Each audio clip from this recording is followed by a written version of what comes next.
Let us welcome our Prime Minister with thunderous applause and unmatched enthusiasm. ದಯವಿಟ್ಟು ಎಲ್ಲರೂ ಜೋರ ಅಂತ ಚಪ್ಪಾಳೆ ತಟ್ಟಬೇಕು, ಘೋಷಣೆಯನ್ನ ಕೂಗಬೇಕು. ಭಾರತ್ ಮಾತಾ ಕಿ ಜೈ Shriram.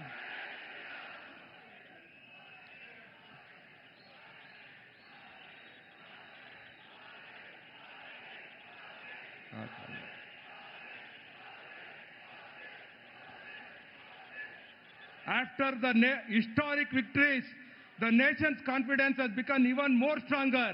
From development to global leadership, India is moving with pride and determination. ಸ್ನೇಹಿತರೆ, ಈಗ ನಮ್ಮ ನೆಚ್ಚಿನ ಪ್ರಧಾನಮಂತ್ರಿಗಳ ವೇದಿಕೆ ಮೇಲೆ ಬಂದಿದ್ದಾರೆ. ಈಗ ಎಲ್ಲರನ್ನ ಸ್ವಾಗತವನ್ನ ಮಾಡಲು ನಮ್ಮ ರಾಜ್ಯದ ಅಧ್ಯಕ್ಷರು ಶಿಕಾರಿಪುರದ ಶಾಸಕರನ್ನ ಕರೀತಾ ಇದ್ದೀನಿ. ದಯವಿಟ್ಟು ಎಲ್ಲರೂ ಜೋರಾದ ಚಪ್ಪಾಳೆ ಮುಖಾಂತರ ನಮ್ಮ ರಾಜ್ಯ ಅಧ್ಯಕ್ಷರನ್ನ ಸ್ವಾಗತವನ್ನ ಮಾಡಬೇಕು.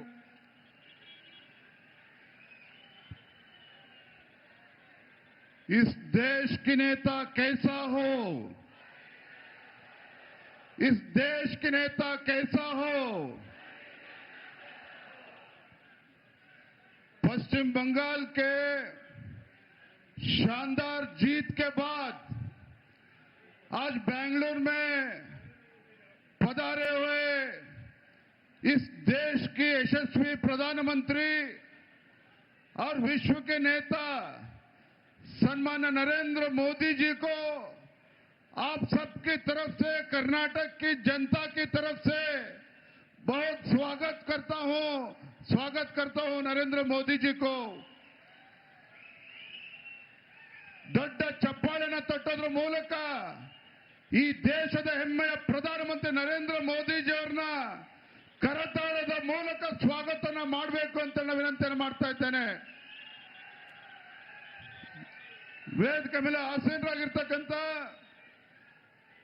ಮಾಜಿ ಮುಖ್ಯಮಂತ್ರಿಗಳು, ರೈತ ನಾಯಕರಾಗಿರ್ತಕ್ಕಂಥ ಸನ್ಮಾನ್ಯ BS ಯಡಿಯೂರಪ್ಪನವರೇ, ಕೇಂದ್ರದ ಸಚಿವರಾಗಿರ್ತಕ್ಕಂಥ ಗೌರವಾನ್ವಿತ ಪ್ರಹ್ಲಾದ್ ಜೋಶಿಜಿ ಅವರೇ, ರಾಜ್ಯದ ಉಸ್ತುವಾರಿಗಳಾಗಿರುವಂತಹ ರಾಧಾ ಮೋಹನ್ ದಾಸ್ ಅಗರ್ವಾಲ್ ಜಿ ಅವರೇ, ವಿಪಕ್ಷ ನಾಯಕರಾಗಿರುವಂತಹ ಆರ್ ಅಶೋಕ್ ಅವರೇ, ಚಲವಾದಿ ನಾರಾಯಣ ಸ್ವಾಮಿ ಅವರೇ, ಮಾಜಿ ಮುಖ್ಯಮಂತ್ರಿಗಳಾಗಿರುವಂತಹ ಬಸವರಾಜ ಬೊಮ್ಮಾಯಿ ಅವರೇ, ಕೇಂದ್ರದ ಸಚಿವರಾಗಿರುವಂತಹ ವಿ ಸೋಮಣ್ಣ ಅವರೇ, ಶೋಭಾ ಕರಂದ್ಲಾಜೆ ಅವರೇ, ಸಂಸದರಾಗಿರುವಂತಹ PC ಮೋಹನ್ ರವರೇ, ಕ್ಷೇತ್ರದ ಜನಪ್ರಿಯ ಶಾಸಕರಾಗಿರುವಂತಹ ಮಂಜುಳಾ ಅರವಿಂದ್ ಲಿಂಬಾವಳಿ ಅವರೇ, ವೇದಿಕೆ ಮುಂಭಾಗದಲ್ಲಿ ಆಸೀನರಾಗಿರ್ತಕ್ಕಂಥ ಪಕ್ಷದ ಎಲ್ಲ ಕಾರ್ಯಕರ್ತ ಬಂಧುಗಳೇ, ನರೇಂದ್ರ ಮೋದಿಜಿಯವರ ಅಭಿಮಾನಿಗಳೇ, ಪತ್ರಿಕಾ ಹಾಗೂ ಮಾಧ್ಯಮದ ಸ್ನೇಹಿತರೆ, ಬಂಧುಗಳೇ,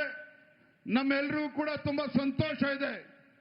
ನಮ್ಮ ಹೆಮ್ಮೆಯ ಪ್ರಧಾನಮಂತ್ರಿ नरेंद्र मोदी जी ಅವರು कुछ पिछले सालों में जो पश्चिम बंगाल में एक गुंडा राज चल रहा था, जिस पश्चिम बंगाल में एक हिंदू विरोधी सरकार चल रहा था, नरेंद्र मोदी जी के नायकत्व में पश्चिम बंगाल के हमारे कार्यकर्ता के परिश्रम से एक नया इतिहास बना है. पश्चिम बंगाल में, पश्चिम बंगाल के इतिहास में पहली बार भारतीय जनता पार्टी के सरकार पश्चिम बंगाल में आया है.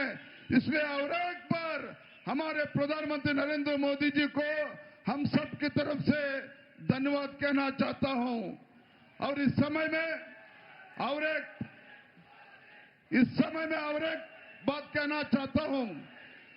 जिस तरीके से पश्चिम बंगाल में भारतीय जनता पार्टी का शानदार जीत हासिल हुआ है, आज खाली देश में नहीं, पूरे देश में सभी विपक्ष को पता चल चुका है, नरेंद्र मोदी जी के डिक्शनरी में नामुमकिन का सवाल ही नहीं है, असंभव का सवाल ही नहीं है.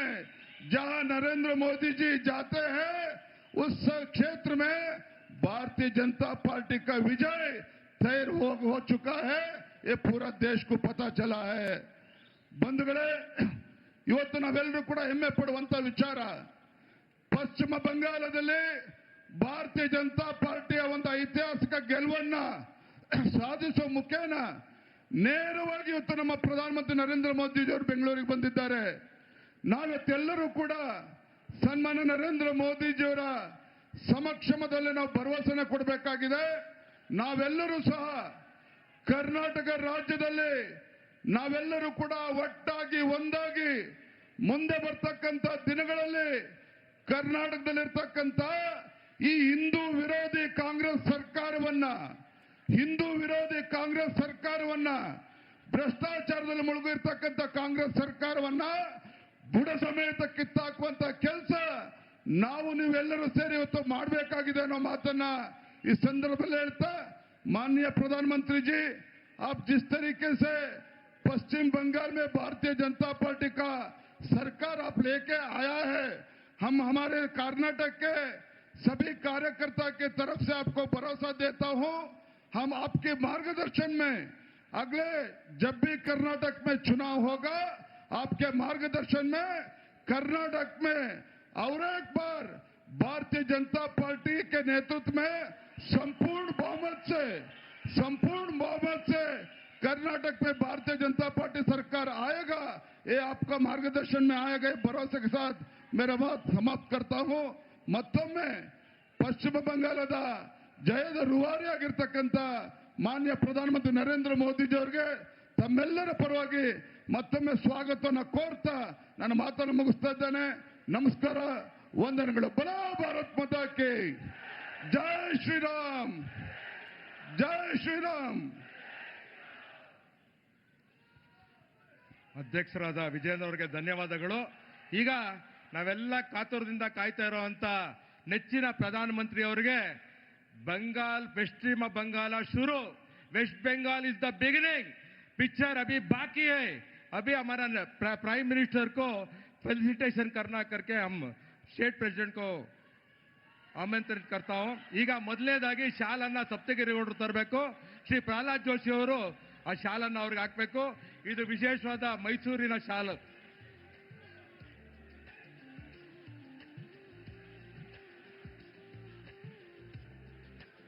ಅದಾದ್ಮೇಲೆ ವಿಶೇಷವಾದ ಮೈಸೂರು ಪೇಟ, ಮೈಸೂರು ಟರ್ಬನ್ ಅನ್ನ ಮಹೇಂದ್ರ ಮೋದಿ ಅವರು ತರಬೇಕು. ಅದನ್ನ ನಮ್ಮ ಆರ್ ಅಶೋಕ್ ಅವರು, ನಮ್ಮ ನಾಯಕರಾದ ಆರ್ ಅಶೋಕ್ ಅವರು ತೊಡಗಿಸ್ಬೇಕಂತ ಕೇಳ್ಕೊಂತೀನಿ.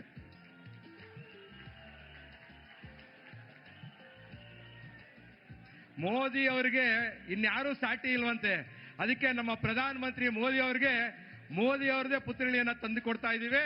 ಅದನ್ನ ತಾವು ಎಲ್ಲರೂ ಸೇರಿ, 3 ಜನ ಸೇರಿ, ಅಧ್ಯಕ್ಷರು ಪ್ರಹ್ಲಾದ್ ಜೋಶಿ ಅವರು ಮತ್ತೆ ಅಶೋಕ್ ಅವರು, ಎಲ್ಲ ನಾಯಕರುಗಳು ಸೇರಿ ಅದನ್ನ ಕೊಡ್ಬೇಕಂತ ಕೇಳ್ಕೊಂತೀನಿ. ಜೋರಾದ ಚಪ್ಪಾಳೆ. ಮೋದಿ ಮೋದಿ.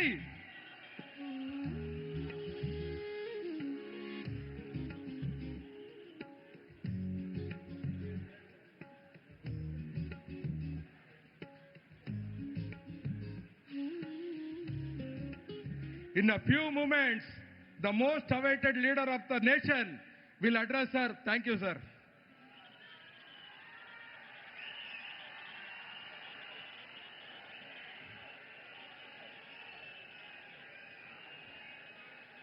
भारत माता की, भारत माता की. ನಿಮಗೆಲ್ಲ ನನ್ನ ನಮಸ್ಕಾರಗಳು.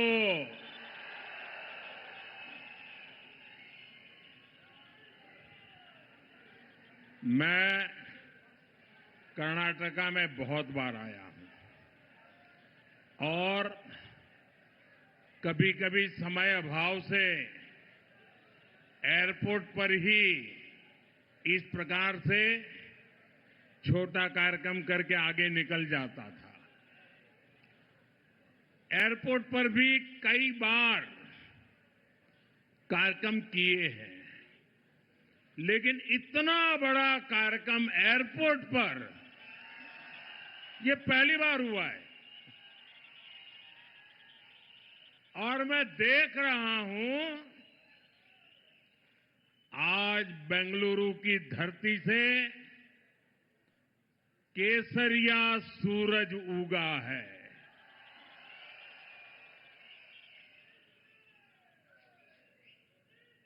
एक भाजपा कार्यकर्ता के तौर पर मैं जानता हूं कि भाजपा का कार्यकर्ता ही इतनी सुबह संगठित होकर किसी कार्यक्रम में पहुंच सकता है। आप यहां इतनी बड़ी संख्या में आए हैं, मैं आपका बहुत बहुत आभारी हूं। और मैं देख रहा हूं आप सबकी आंखों में नजर आ रहा है, जिसको भी सुनने का अवसर आता है तो ऐसा लग रहा है कि बंगाल की जीत भी आप ही की जीत है। साथियों, आज 10 मई की ऐतिहासिक तारीख है। 1857 में 1857 में आज के ही दिन स्वतंत्रता संग्राम की पहली चिंगारी फूटी थी। समय के साथ ये चिंगारी एक बड़ी ज्वाला में बदल गई, जिसने गुलामी की बेड़ियों को जलाकर भस्म कर दिया। शौर्य और सामर्थ्य की ये विरासत, ये हमारी बहुत बड़ी ताकत है। इसी प्रेरणा से हमने 3 दिन पहले ऑपरेशन सिंदूर की पहली वर्षगांठ मनाई है।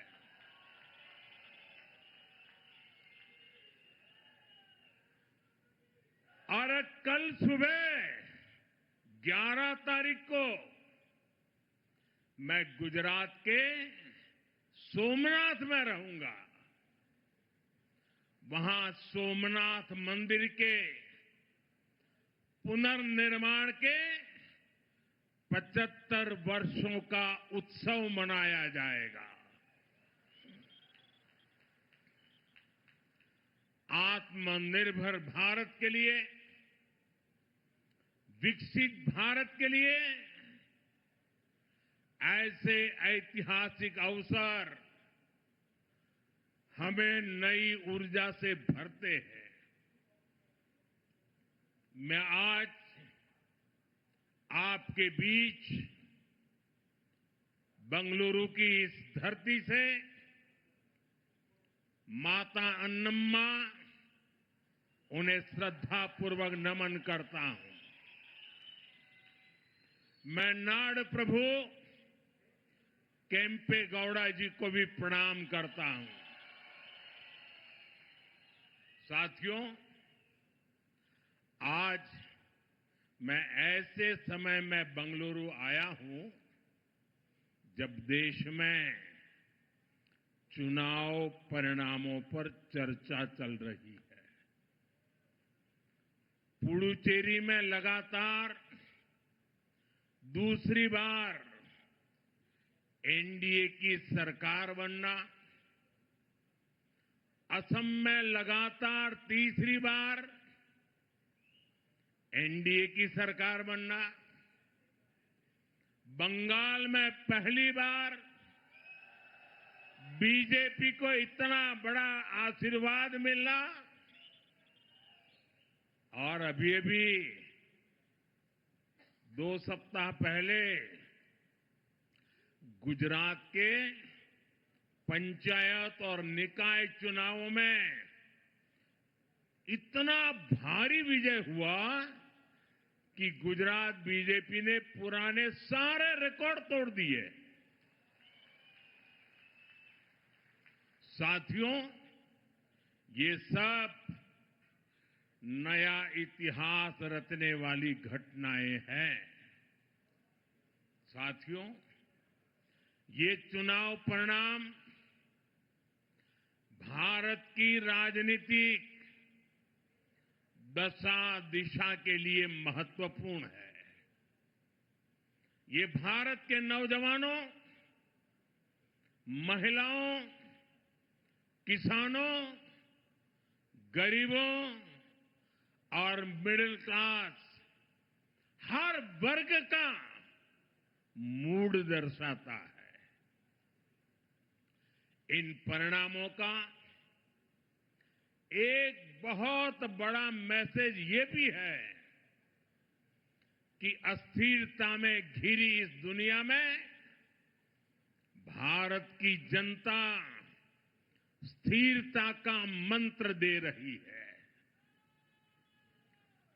भारत की जनता कह रही है कि हमें स्पीड चाहिए, हमें स्कैम नहीं, सॉल्यूशंस चाहिए। हमें राष्ट्र नीति वाली राजनीति चाहिए। साथियों, आज पूरा का पूरा देश भाजपा की राष्ट्र नीति के साथ कदम से कदम मिलाकर चल रहा है। और कर्नाटका तो हमेशा से ही बीजेपी के लिए ऊर्जा का केंद्र रहा है। जब बीजेपी उतनी बड़ी पार्टी नहीं थी, तब भी कर्नाटका ने बीजेपी को एक बड़ी शक्ति बनाया था। आज आंध्रा में एनडीए सरकार है।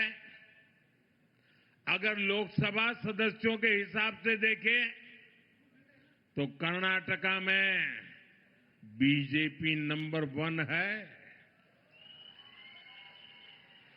तेलंगाना में बीजेपी नंबर 2 है। पुडुचेरी में बीजेपी एनडीए की लगातार दूसरी बार सरकार बन रही है। आपको याद होगा, सिर्फ 10 साल पहले, यानी पिछले एक चुनाव के पहले, बंगाल में हमारे सिर्फ 3 एमएलए थे। यानी एक चुनाव के पहले, 10 साल पहले जो चुनाव हुआ था, सिर्फ 3 एमएलए। आज वहां 200 से भी अधिक विधायकों के साथ भारतीय जनता पार्टी की सरकार है। अभी केरलम में भी हम 1 से 3 एमएलए तक पहुंच गए हैं। और जब 3 पहुंच जाते हैं ना, तो वो दिन दूर नहीं जब केरलम में भी बीजेपी एनडीए की संख्या 3 से बढ़कर बहुमत के आंकड़े को पार कर जाएगी।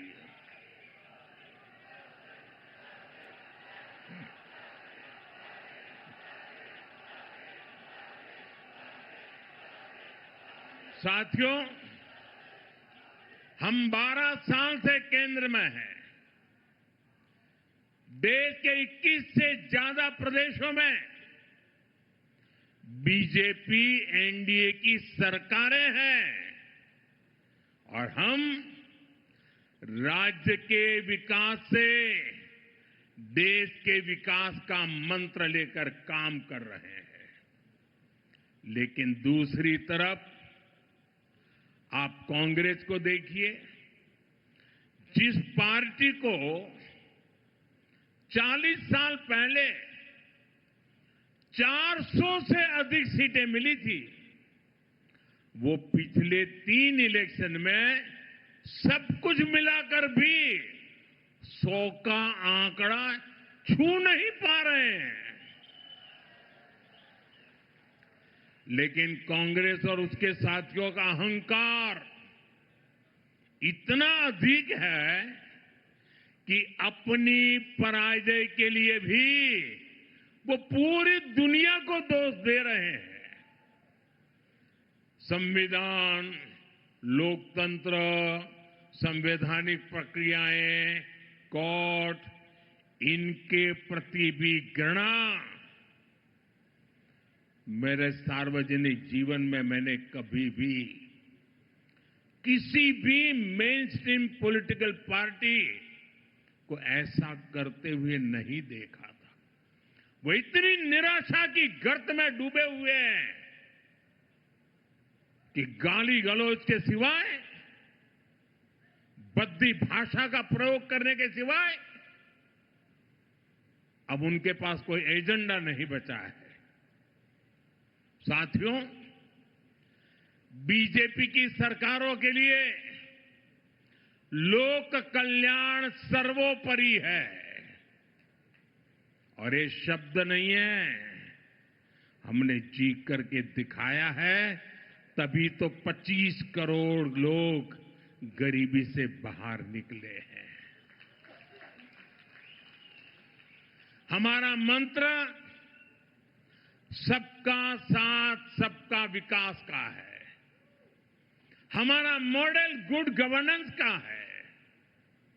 इसलिए हर राज्य में जनता बीजेपी को दूसरी बार, तीसरी बार फिर से सेवा करने का अवसर देती है।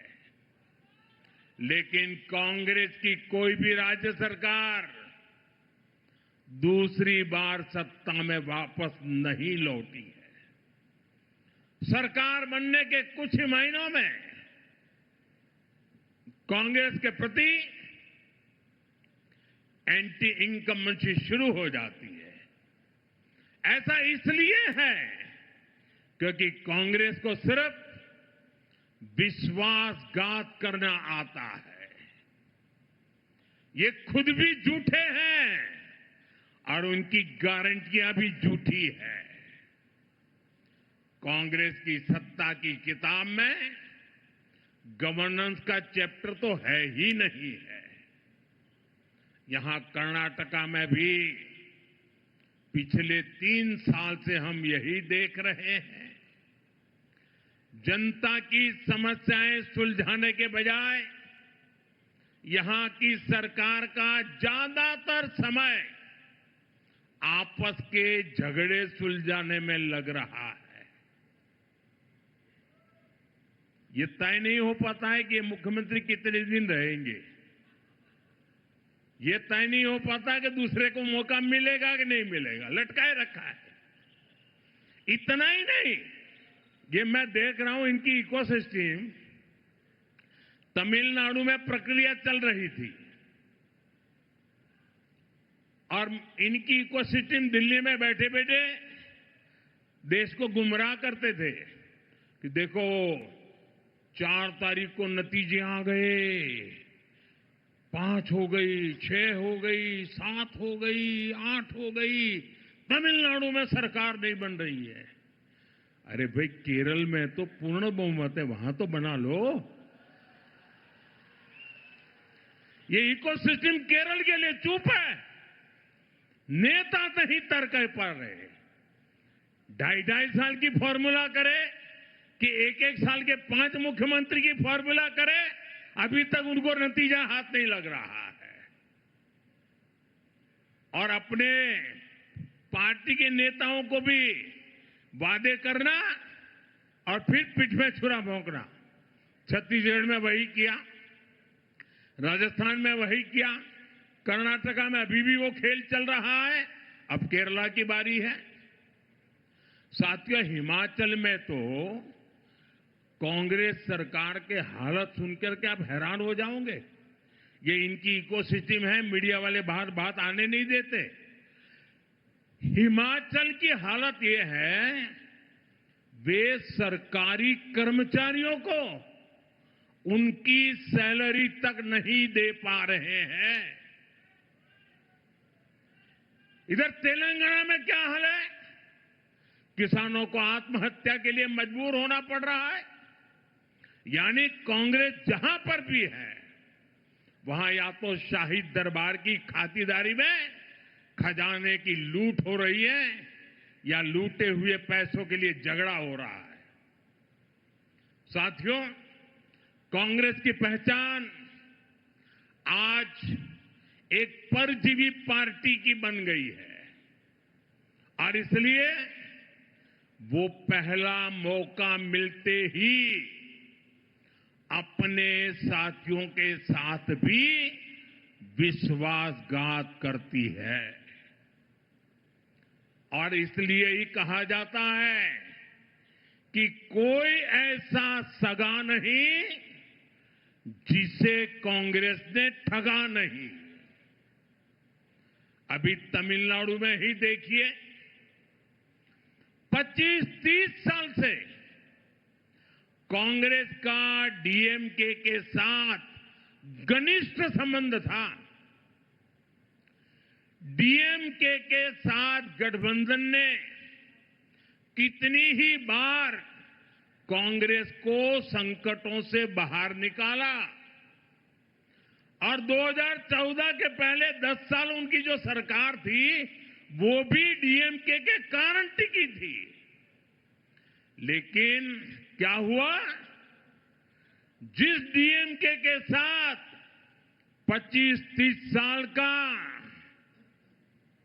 जीने मरने का नाता था, हर पल जो डीएमके कांग्रेस की भलाई के लिए काम करती थी, लेकिन जैसे ही सत्ता का खेल कहीं और मुड़ गया तो सत्ता के लालच में सत्ता भूखी कांग्रेस ने पहला मौका मिलते ही डीएमके की पीठ में छुरा भोंक दिया। परजीवी कांग्रेस को अब एक और पार्टी चाहिए जिसकी पीठ पर सवार होकर वो प्रासंगिक बनी रह सके।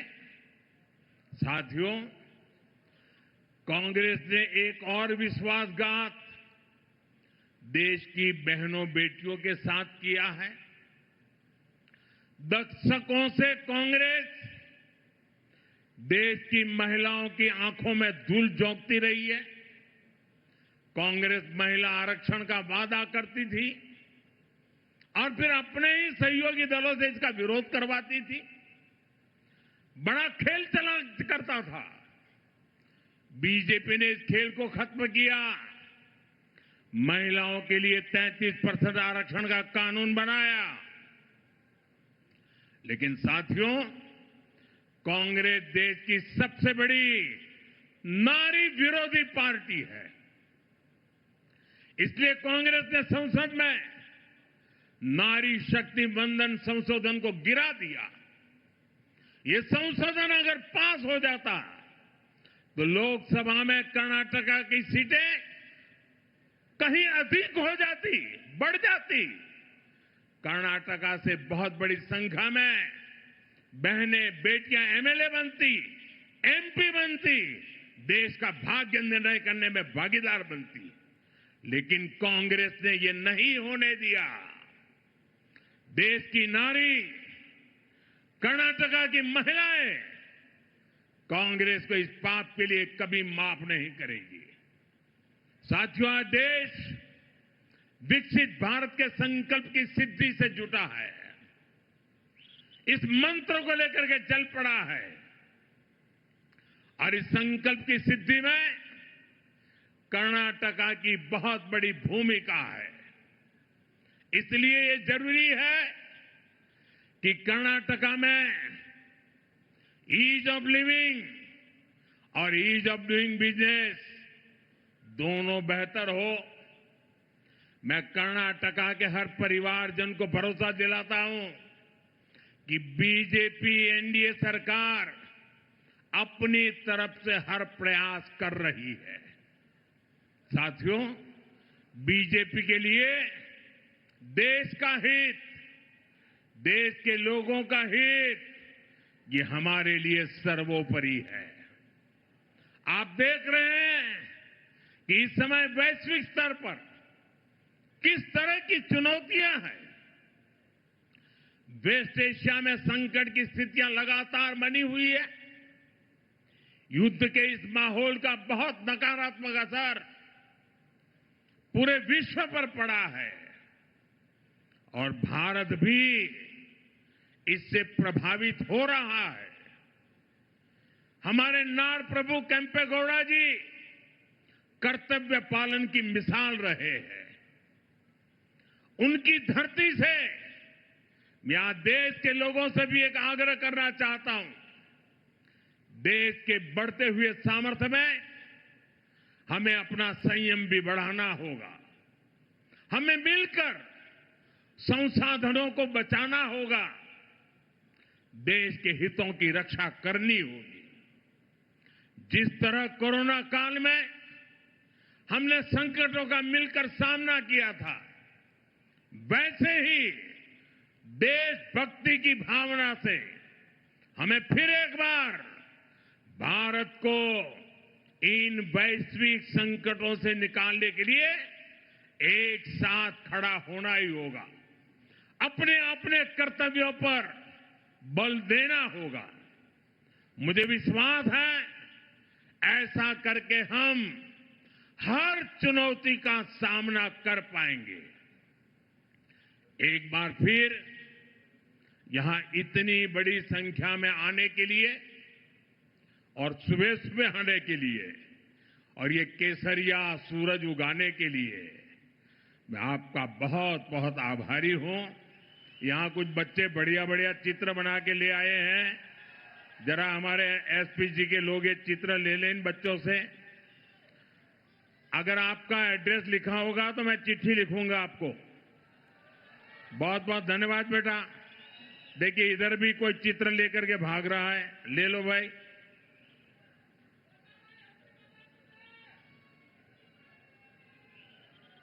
भारत माता की, भारत माता की, भारत माता की। धन्यवाद।